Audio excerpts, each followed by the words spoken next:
Food. The natural rhythms and cycles of nature exhibit an inherent logic. There are certain things that happen at certain times in the natural world, in nature itself, that enable its constituent elements to be born, mature, die, and begin again. These cycles require different things to happen at different times. In one way, these cycles of the natural world and the earth itself are predictable, and in one way, so are those of your physical body. Yet as you embark on developing the sort of relationship with your body that is based upon you always hearing its responses to your choices and what it advises you to do in any given moment, you will find that there are other things about the process in your body that are not predictable. There are times at which your body will seek to get your attention by throwing you what we would call a curveball when it comes to the foods it needs.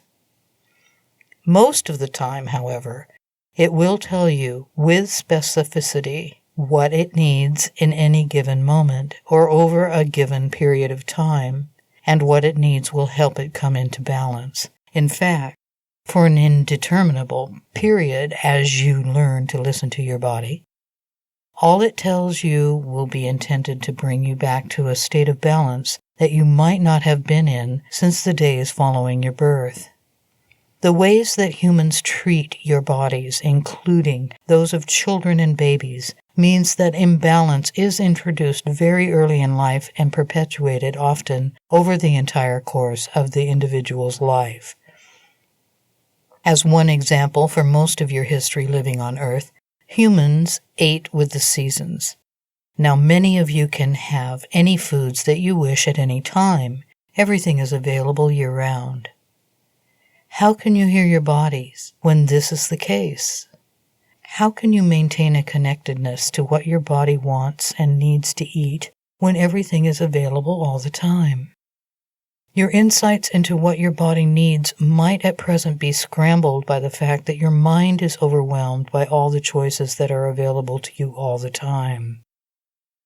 You can resensitize yourself to what your body needs, and this requires connecting with what it is telling you at any given time.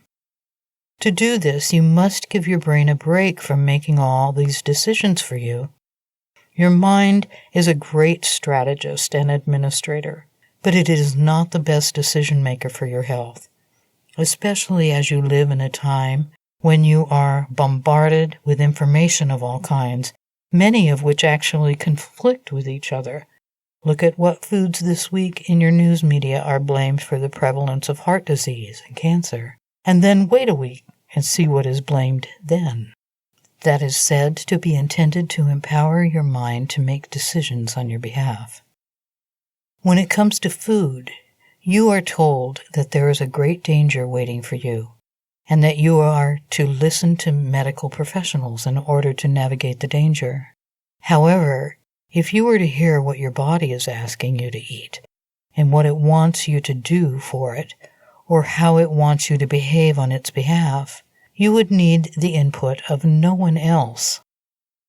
This is where the inherent wisdom of the natural world, the wisdom of the goddess, shows up in your life. It is the same inherent wisdom that your body is offering you at all times. By committing to hearing it and respond to its truth, by incorporating its needs and reactions to how you eat and care for yourself, you can begin to undo millennia of conditioning. It has been filled with misinformation about the role of nature in your lives and world, all the things that the natural world and the natural feminine are, all the things the goddess is and is not, and all the things that should be in order, that you can live your lives of controlling all that you can, so you are not subject to the whims of nature, which you perceive have brought you so much unnecessary suffering. So what are you eating these days? More importantly, why do you choose it? More importantly still, what parts of you choose it? There is a great importance for humans at this time to learn to see into this issue. For some people, especially those in what are known as developed societies, those that are considered economic powers on the global scene, in which many have year-round access to all kinds of foods, including those that no physical body would ever choose for itself, an example, processed foods that do nothing but leave you feeling empty and destroy the physical body slowly over time. There is a great issue surrounding this situation with what they are choosing to put in their bodies and why. As this situation is explored in many ways already in various circles, it is a challenge to bring the parts of self that judge self and your behaviors into a right relationship with the rest of you so that you are not beating yourself up for your choices. There are needs that various parts of you have that have not been met by others, and some of you have not yet learned to meet the needs you have that others have not met. As many of these needs were first not met when you were extremely young, in fact, most times when you are infants and wholly dependent upon others for all of your needs and, in fact, survival, some of these needs then are attempted by some parts of humans to be met with food. Love and safety when you are infants can come to equal food and the energetic, emotional, and spiritual nourishment that you require as an energetic being can in various ways become confused with how you approach the nourishment of your physical body. Many of you will recognize these themes as belonging under the heading of emotional eating. Yet the picture is somewhat more complex than this category label can seem to imply. You are ready to meet your needs and care for yourselves in all the ways that others have not. You are ready to love yourself in all the ways that others have not. And you can thereby reorient how you treat your body, what you put into it, and why. It will be happier for this, and you as a whole being will also be better off and more filled with the ability to approach life with ease and grace. All of this discussion about food has been to get to the point where I tell you this. If you eat for any reason other than providing the physical vehicle for your soul's journey with the fuel it needs to best support and further that soul journey, you separate yourself from the laws and cycles and wisdom of nature. It is also true that if you eat processed foods, you separate yourself from nature, the natural world, the earth itself, and the goddess. Can you see the link? It is that if you feed your body what it does not want, and what it does not need, and what is difficult for it to process and assimilate, you confuse it.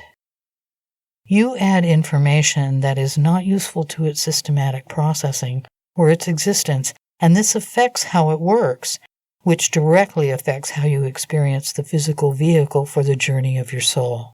And this affects your perception of your ability to do what you came to Earth to do. In short, what you put into your body directly affects all that you experience, do, and feel yourself to be, as well as what you perceive yourself to be capable of doing while incarnated on Earth. The eating of processed foods actually disempowers your whole being.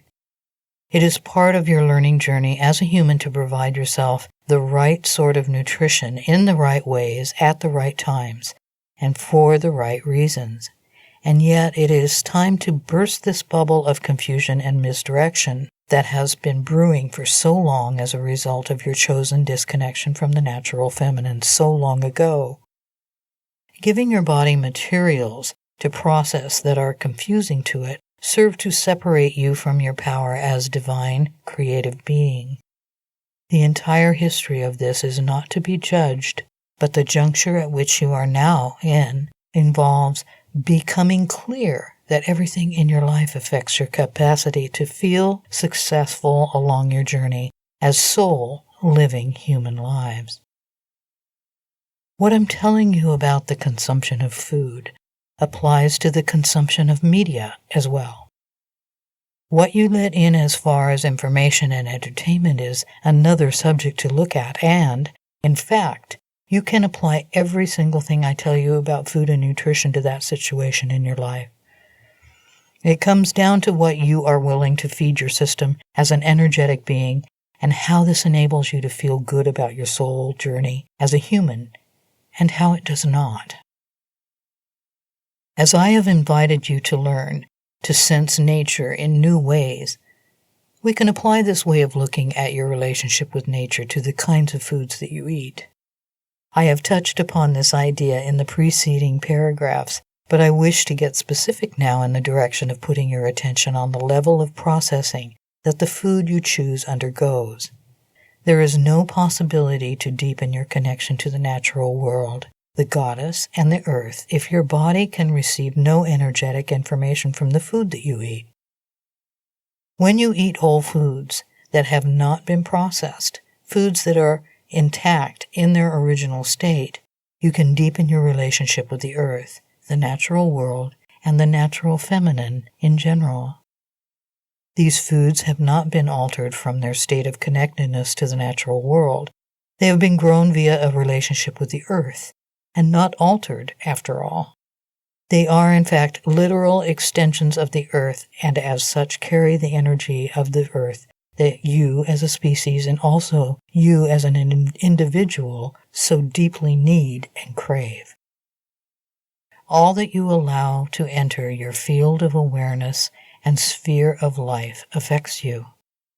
The effect is energetic, and humans tend to, at least by default, experience energy as emotion. So your emotional state is directly dependent upon what influences you bringing into your life. As you have no doubt begun to see this effect in your life, or perhaps are clear that you are very practiced at seeing this and working with it to support and encourage your health, I wish to say to you that the fact of your choice is everything. The creative power that you possess as a divine being rests in the expression of your free will, and a main message I am always offering to you is wrapped up in encouragement, guidance, tips, and tricks for you to connect more deeply with this creative power. All foods are what we might call gateway foods. If you have a little something processed, your body will become, in a way, clouded to the desires and needs that it truly has, and will not then ask for healthier foods that better support your unfolding journey as a divine being having human experiences. Alternatively, when you have a little of something that is in or very close to its original state, it functions in the same way, making your body remember what it naturally wants, giving it some measure of impetus to remember to ask you for what it wants and needs in any given time. I observe the thought process of the channel Seth in this arena. He has a number of parts of him that have varied ideas about nutrition, yet he sets out to get closer to developing healthy rhythms with his soul's current physical vehicle. He finds that this gateway effect is serious and real. He, in fact, does not focus on the big picture of what he eats and why, but each day sets out to be conscious of what is going on in his body and what he is inclined to choose and why. I observe that there are times when the enormity of the disconnection of humans from nature serves to threaten to or does overwhelm an individual seeking to create more health on all levels. Yet this approach of focusing on each day and the intentions you set for yourself and your unfoldment as a divine being, learning to exercise your power of choice in the direction of further self-empowerment, is a very good and useful one. There are issues that can seem too big to change, yet each and every one can, in fact, be changed with solid intentionality and a focus on the fact that in each and every moment, each and every one of you has the choice to do this. Taking a bit of a turn in our exploration of your relationship with the natural feminine, I would like to look for a moment at how making choices when it comes to the physical vehicle for your soul's journey can connect you to the natural feminine, the earth, and the goddess. What can happen over the course of your living lives through and within the forgetfulness of what the natural feminine is and does? There are certain ways of deciding that come into fashion, certain ways of making decisions that support the prevalent mindset you are supposed to adopt, and further given your membership in the cultures promoting the elevation of the masculine. So you do now have to continue to needlessly suffer at what has been perceived as the merciless whims of nature and the natural feminine. These ways of deciding steer and direct you into making choices that serve to engender more control-oriented behaviors and orientations to life. When you make a decision for the physical vehicle of your soul's journey from the stance that is encouraged by these deeply rooted cultural agendas and biases, you are making decisions for your body based on the information available to your mind. Mind is with what you have been conditioned to identify for a very long time, yet you are spiritually sophisticated enough to know that it is not all there is. But the minds of many of you have been so successfully steered and directed toward this type of self-definition that there may be habits in your thought patterns of which you might not fully be conscious of, and will most certainly meet if you commit to going down the fork in the road that reconnect you to the natural world and the natural feminine in ways that will deeply serve and support the evolution of yourself as a divine being having human lives. As I invite you to get to know how and why you make the choices and decisions that you do, I also remind you of my baseline invitation to withhold judgment of yourself no matter what it is that you find within you.